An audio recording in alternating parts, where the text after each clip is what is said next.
Hey guys, it's time to start a new unit in social studies. We're starting a new month here on this Monday, November the 2nd. Tomorrow's a big day, isn't it? It's election day. You don't have any work to do tomorrow. That's one nice thing. Did you see the video on the slide before this one? Those are some of the inaugural portions of the inaugural addresses of the men who had been elected president, some of them from the past, some of the more famous ones. Of course, that video was probably made before Donald Trump was president, so he wasn't on there. But when a person is elected president, on the day they begin office, they give an inaugural address.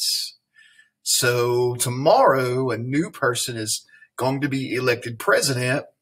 And then in January of this year, whoever's elected president, whether it be President Trump or former Vice President Joe Biden, one of those two men will make an inaugural address in January as they begin to be the president. So, tomorrow's a big day for our country, Election Day. There was a very first election, wasn't there? The very first time that our country had a president. I bet you know who the first president was.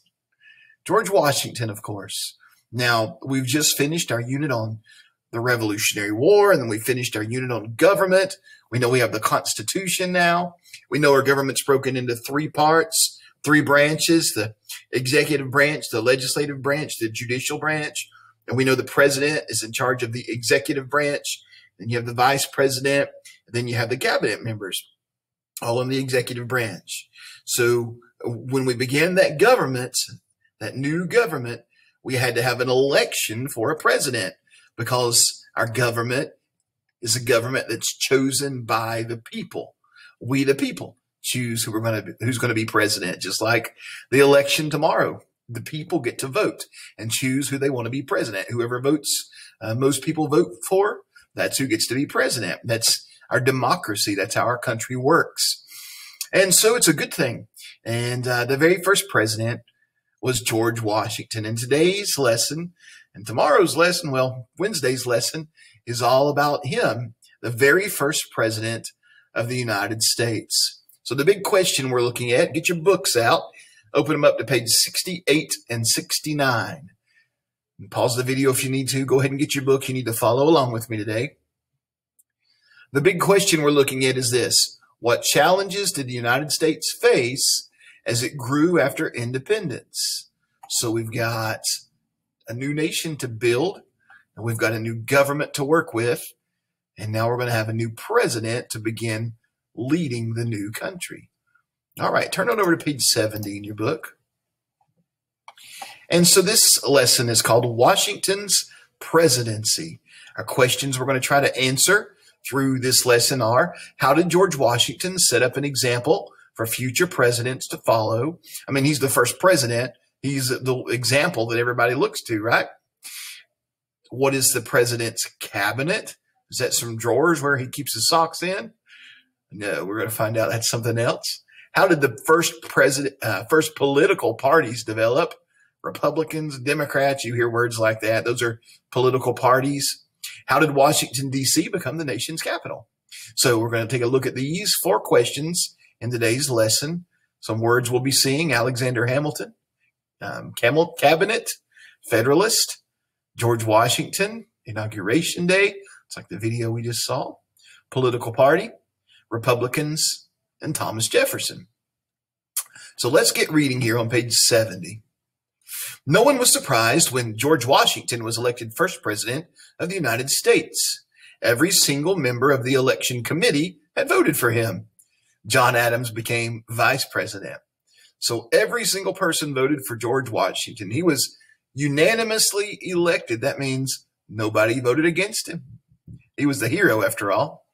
At the time, Washington was 57 years old. He did not want to leave his home, but he knew the country needed him. He felt it was his duty to help Washington.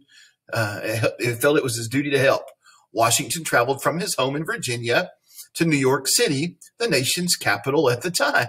So what was the capital of the United States when George Washington was elected? It was not Washington, D.C. It was New York City was the capital of the United States when he was elected. Did you know that? The nation's first president. President Washington stopped at each town along his journey to New York City. Americans built bonfires, sang songs, and even lit fireworks as he passed through their towns. Thousands of people hoped to catch a glimpse of the president.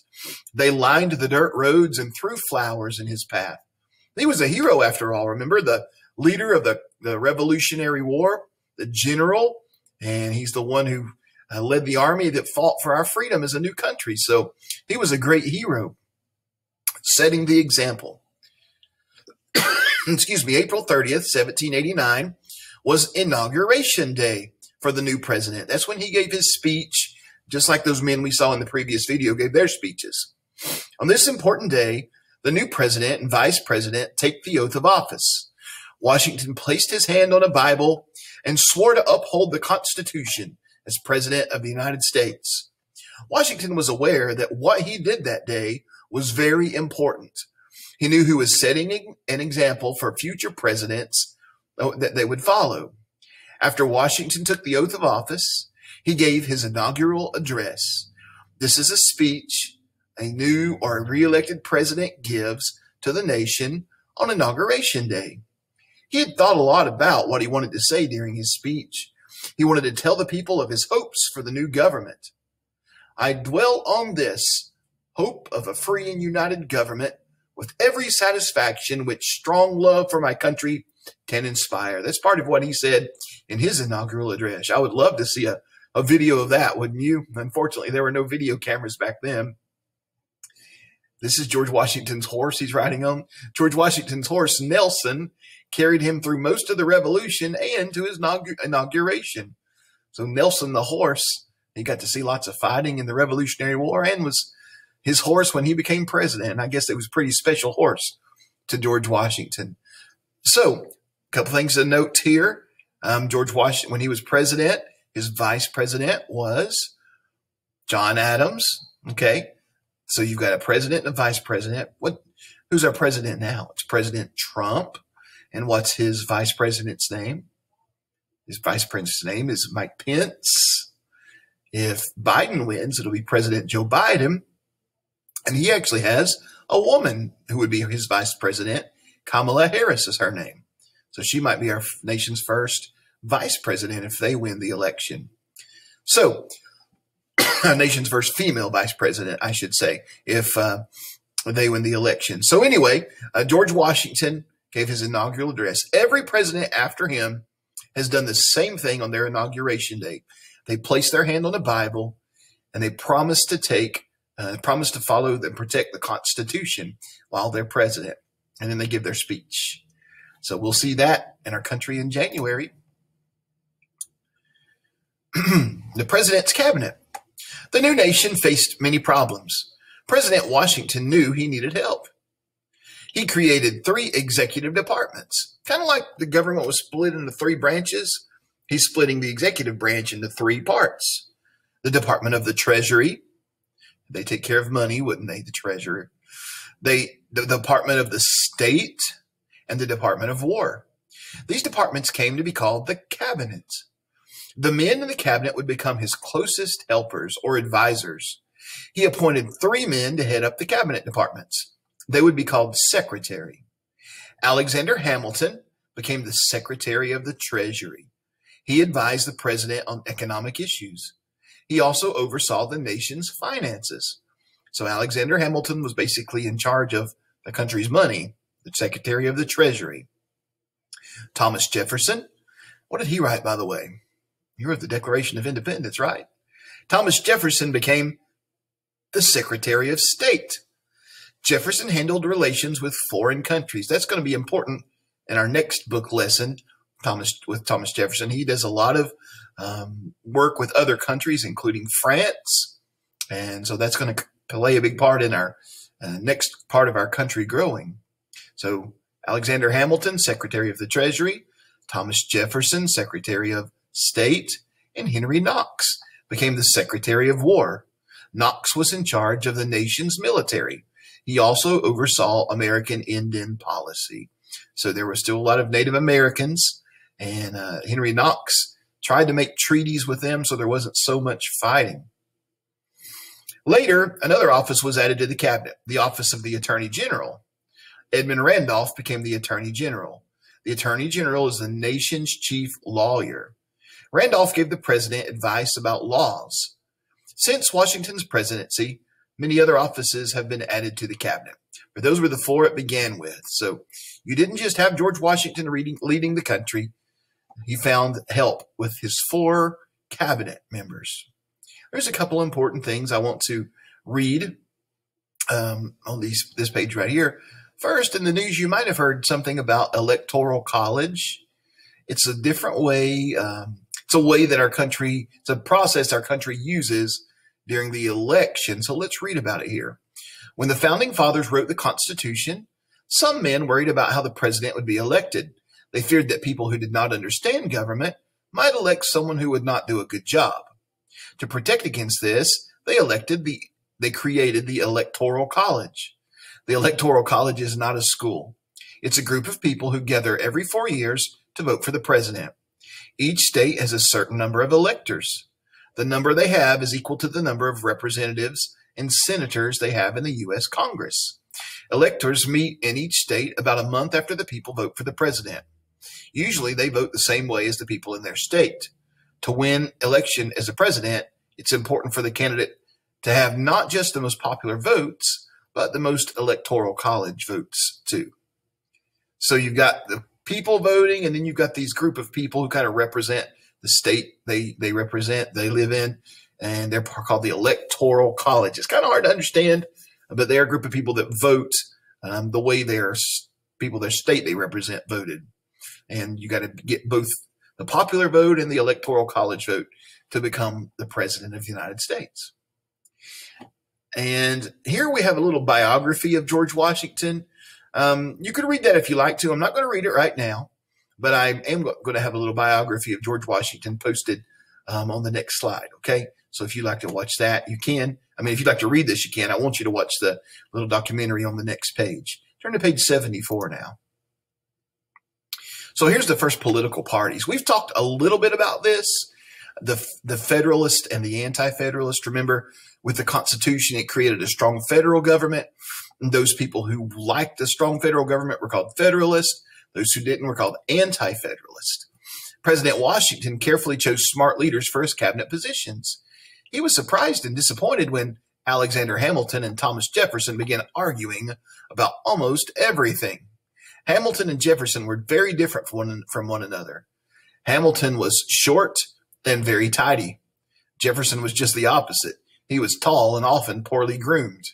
Besides these physical differences, the two men had very different ideas about how the government should work. Hamilton believed in a strong central government. He had been eager to scrap the Articles of Confederation because they made the federal government so weak. Jefferson, on the other hand, thought the state should have more power. The two men often had heated arguments. Their different opinions gave Washington much to think about and helped shape his policies. Their opinions also divided Americans and led to the creation of the first political parties. The people who supported Hamilton's ideas became known as the Federalists. They supported a strong federal government. The people who supported Jefferson's views became known as Republicans. While there is a Republican Party today, it's not the same party that Jefferson led. So the first parties were not the Democrats and the Republicans, but the Federalists and the Republicans, and it's not the same Republican Party that we have today. It's something different. So political parties, what are they? They're people with different ideas on how the government should work. That's all it is. Just different ideas and people that apparently like to argue a whole lot, right? Okay, page 75, a capital city. So we know when President Washington was elected, New York was the capital. So when did it change? Let's find out about it. The new country needed a capital city. Washington took the oath of office in New York City, but the national government then moved back to Philadelphia. Many Southerners complained that the capital was too far north. They wanted something that was more in the middle of the country. After much discussion, a compromise was reached. In 1790, Congress passed a law that created a new capital city. It would cover 10 square miles of land along the Potomac River between Maryland and Virginia. Washington chose the exact piece of land, so he chose it. He called the newly created town the Federal City. Others called it the District of Columbia. Columbia was a popular nickname for America. After the American Revolution, it was in honor of Christopher Columbus. So did you know that's why it's called Washington, D.C., District of Columbia? Columbia was kind of a nickname after Christopher Columbus for America. Washington, D.C. Congress first met in the new Capitol building in November 1800, but the building was not yet finished. It took more than 30 years to complete. By the time it was finished, it already needed to be enlarged. After Washington died in 1799, the capital city was renamed Washington, District of Columbia, or Washington, D.C. for short. So it's named after President Washington, our country's capital, named after our first president. Look at that beautiful picture of the Capitol building there. The U.S. Capitol building in Washington, D.C. is one of the most famous buildings in the world. The dome in the center is called the Rotunda. Why do you think the building is so well known? Well, it's a beautiful building for one thing, but it's also, here's the building, that's the building where the legislative branch of government meets. It's where they make laws for our country. It's where democracy happens. So I guess it's very famous because of its beauty and because of all the important things that happen in our great country in that building. Let's read up here. Our nation's capital moved from city to city for many years. In 1785, the capital moved to New York City. 5 years later, it moved back to Philadelphia. Look at the two spellings of capital here, A-L or O-L. What's the difference between a capital and a capital? The capital, A-L, is the city where the government is located. The capital of the United States is Washington, D.C. The capital of Tennessee is Nashville. The Capitol is the building where the government meets. It usually houses the legislative branch of the government. Wow, did you know that?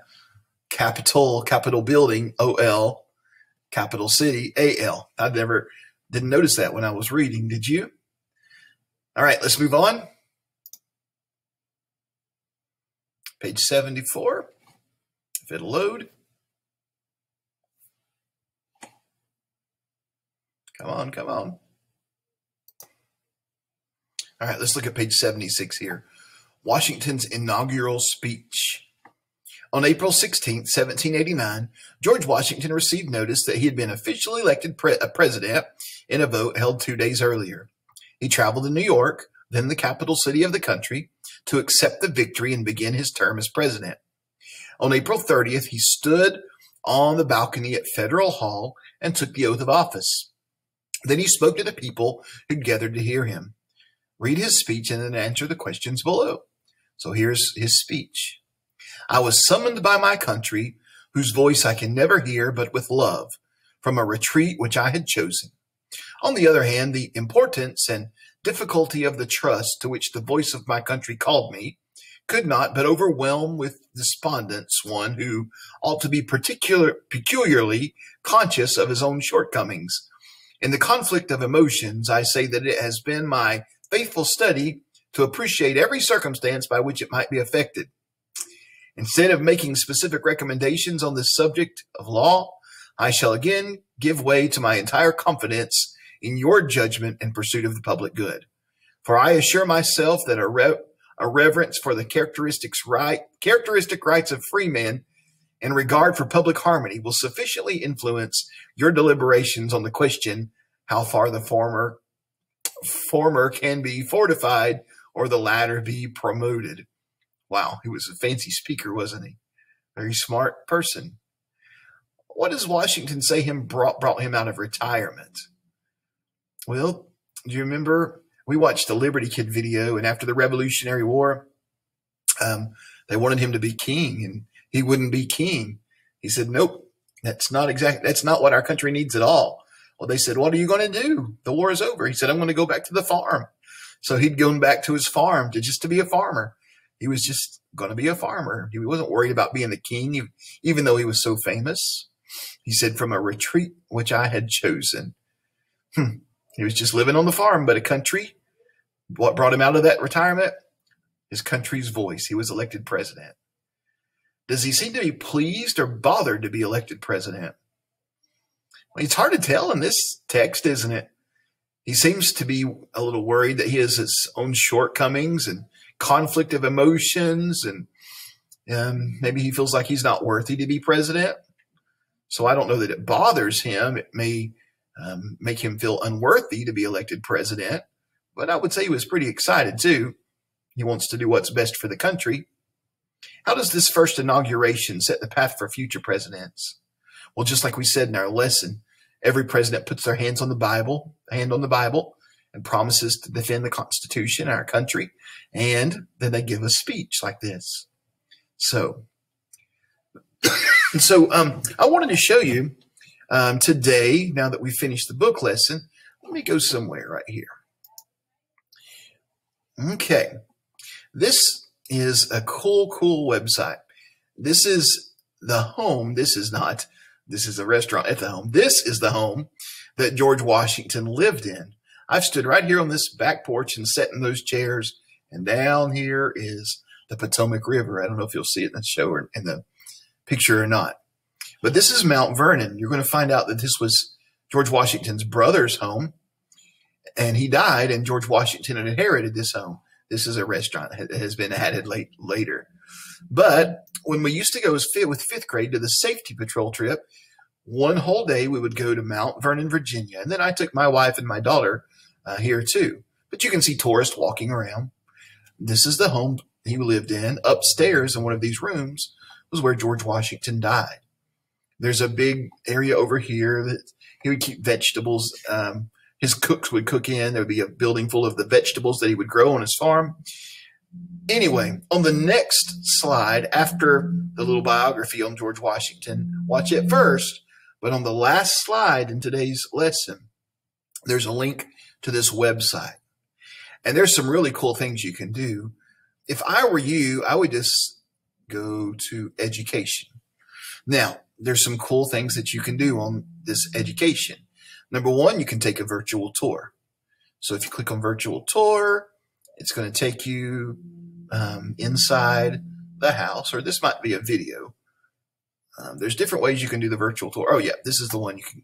So it tells you down here what you're looking at, but this is his house. You can see the river back there behind it. But if you want to go in his house, this is the way I always went in. And over here is his, where they would sit and eat. And on the wall is a mirror. Let's go in there. Go in there, and this is where they would sit and eat. There's that mirror I was telling you. I've been in this room. These mirrors are the same mirrors that were there, believe it or not, when George Washington was president. So he looked at himself in those mirrors. Isn't that amazing? And then you use these little tools down here. You can go to a new room. You can click on these and see what they are. The little buttons, they'll tell you about it. This is his front parlor. How beautiful. Okay. So that's the virtual tour. You can go through every room in his house. If you want to get out of it, you just click top left corner, Mount Vernon. So that's one thing. You can do a virtual tour. There's online games and activities that you can do. If you'll go to this one and scroll down, there's craft projects. There's all kinds of things here you can look at. There are activities, worksheets. You can download, print them if you wanted to. There's some videos about George Washington and about his house there. There's some different things about his world. There's a virtual tour there. There's all kinds. I mean, there's all kinds of things. If you keep looking around, there's some games that you can play in there somewhere too. So you can go to any one of these you want to, but they are just so many things that you can look at about all the things that we've been learning about on this website. So it's on the last link. Now, don't do something silly like buy tickets and get your parents mad at you. Don't do that. Just go to these different links right here. Everything you probably want to see is on the education one. But spend some time on that today, looking around, and you can come back to it tomorrow, or just save that website to your bookmarks and come back, because you could spend a whole day just looking at this website. So I wanted to include that with you. Remember, this is the house George Washington lived in when he was first president too. There's a desk in there that he actually he actually worked at while he was president of the United States. And so anyway, you're going to like this website. So You don't have an assignment to do for me today on paper or something to turn in. Your assignment is to explore George Washington's home. Okay?